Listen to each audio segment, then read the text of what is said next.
Thank you. Senator Young. It's great to see you, Mr. Secretary. I know you're quite busy. And so I'd like to dive right in and start asking you about tariffs.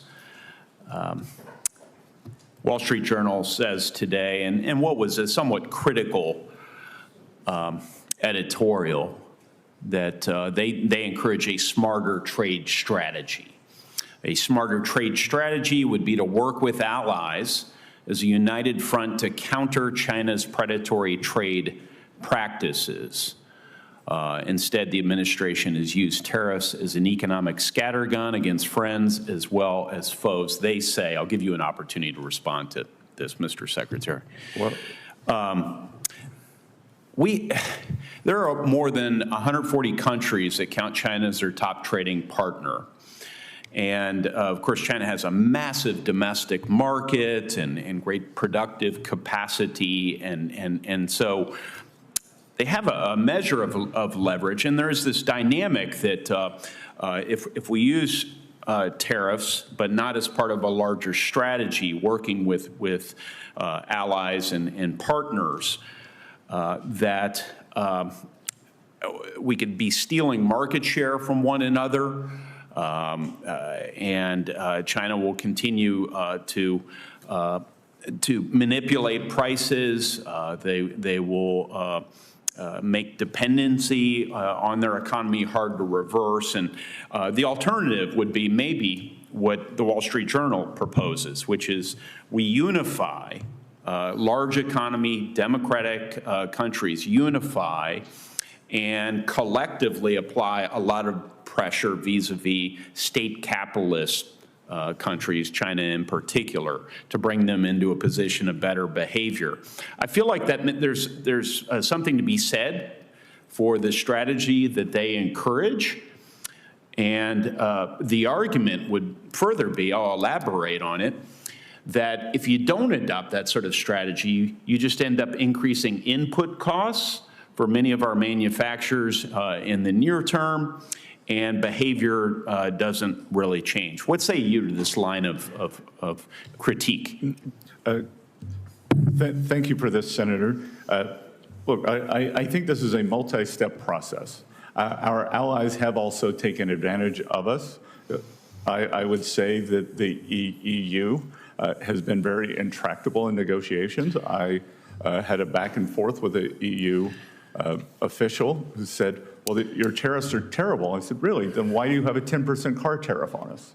And when we look at these things, we have many of our allies, including Canada, is about to enact a retroactive digital tariff, digital service tariff, because we have the greatest, really the only outside of China internet companies in the world. So they see a big pool of money. So we will deal with our allies. I warned my sister I was going to say this today.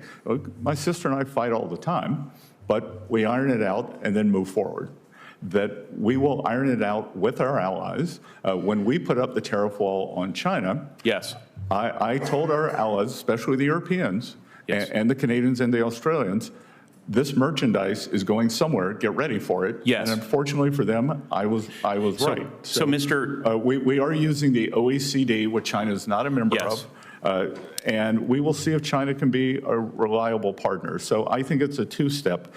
Do trade deal, get the deals, get fair trade with our allies, and then we can worry about China. Yes, yeah, that's exactly it. And then you can worry about China.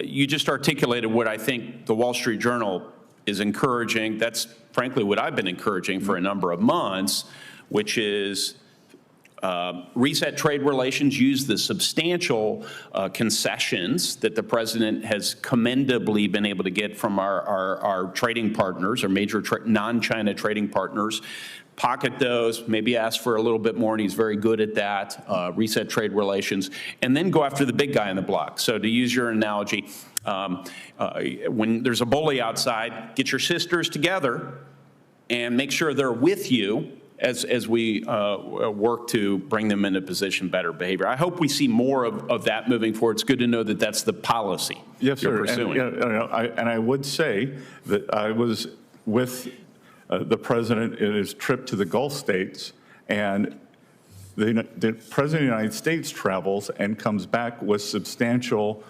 investment commitments from Saudi Arabia, from UAE, from Qatar. When the Chinese leader travels, he has to give money out.